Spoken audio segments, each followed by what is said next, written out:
نحمده ونصلي على رسوله الكريم اما بعد ہر ایک کام سے پہلے ہم یہ کام کرتے ہیں، میرا اصول ہے پہلے سلام کرتے ہیں، مخالفت سے میری شخصیت سنورتی ہے، ہم دشمنوں کا بھی احترام کرتے ہیں۔ محترم سامعین، آج کا سوال حدیث شریف میں ہے کہ ہر عمل کا دار و مدار نیت پر ہے، تو کیا ہم چوری کر کے غریبوں کو کھلا سکتے ہیں؟ جواب سماعت فرمائیں۔ بخاری شریف اور مسلم شریف کی حدیث ہے، عن عمر بن الخطاب رضی اللہ عنہ قال قال رسول اللہ صلی اللہ علیہ وسلم انما الاعمال بالنیات، ہر عمل کا دار و مدار نیت پر ہے، ہر عمل نیت کے مطابق مقبول ہوتا ہے۔ قرآن مجید اور احادیث میں جا بجا ترغیبات موجود ہیں کہ اعمال کی قبولیت کا دار و مدار نیت پر ہے۔ نیت اچھی ہے تو اعمال مقبول ہوں گے، نیت خراب ہے تو اعمال بھی غیر مقبول ہوں گے۔ مذکورہ حدیث میں نبی کریم صلی اللہ علیہ وسلم نے دو چیزوں کا ذکر فرمایا، ایک نیت کا، دوسرے اعمال کا۔ اعمال کا دار و مدار نیت پر ہے تو ہم پہلے نیت کو جان لیں کہ نیت کسے کہتے ہیں۔ لغت میں نیت کا معنی قصد و ارادہ کرنے کے ہیں، مگر حقیقت میں نیت قصد و ارادے کے سوا کچھ اور ہے۔ آپ یوں سمجھیے کہ نیت قلبی صفت اور کیفیت کا نام ہے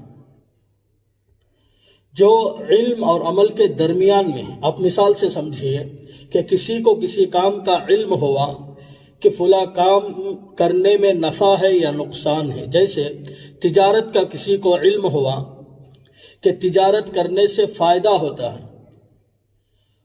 یا کھیتی کرنے سے غلہ پیدا ہوگا۔ اگر کسی کو اس بات کا علم ہوا، یہ سب سے پہلا درجہ ہے جو علم کا درجہ کہلاتا ہے۔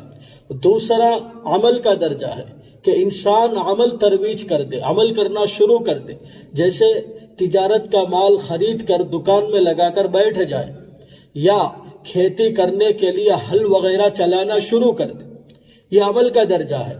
تو علم اور عمل کے درمیان جو کیفیت، جو چیز ہے، اسی کا نام نیت ہے۔ امید ہے کہ آپ سمجھ گئے ہوں گے۔ حدیث میں جو دوسری چیز کا ذکر ہے وہ ہے اعمال۔ اعمال کی دو قسمیں ہیں، ایک اعمال طاعت، دوسرے اعمال معصیت۔ اعمال طاعت وہ اعمال ہیں جن کو کرنے کا حکم دیا گیا ہو۔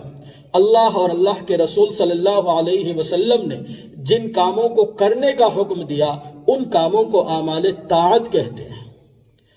اللہ اور اللہ کے رسول صلی اللہ علیہ وسلم نے جن کاموں کو نہ کرنے کا حکم دیا، روکا ہے، منع کیا ہے، ان کاموں کو اعمال معصیت کہتے ہیں۔ اگر اعمال طاعات میں نیت اچھی ہوگی تو وہ طاعت قبول ہوگی، وہ عمل قابل قبول ہوگا، اور اگر معصیت میں، معاصی اور گناہوں میں خواہ نیت کتنی بھی اچھی ہو تو پھر وہ عمل قابل قبول نہیں ہوگا۔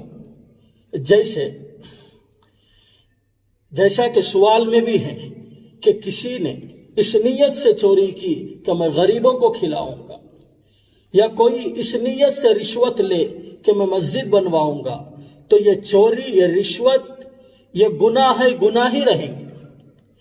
خلاصہ کلام یہ ہے کہ حدیث میں جو ہے اعمال کا دار و مدار نیت پر ہے، اعمال کی روح نیت ہے، تو اس سے مراد صرف اور صرف اعمال طاعت ہے۔ اعمال طاعت کا دار و مدار ہی نیت پر ہوگا۔ اعمال معصیت خواہ اس کی نیت کتنی بھی اچھی ہو، وہ گناہ ہے، گناہ ہی رہیں گے۔ امید ہے کہ آپ کو اچھی طرح جواب سمجھ میں آ گیا ہوگا۔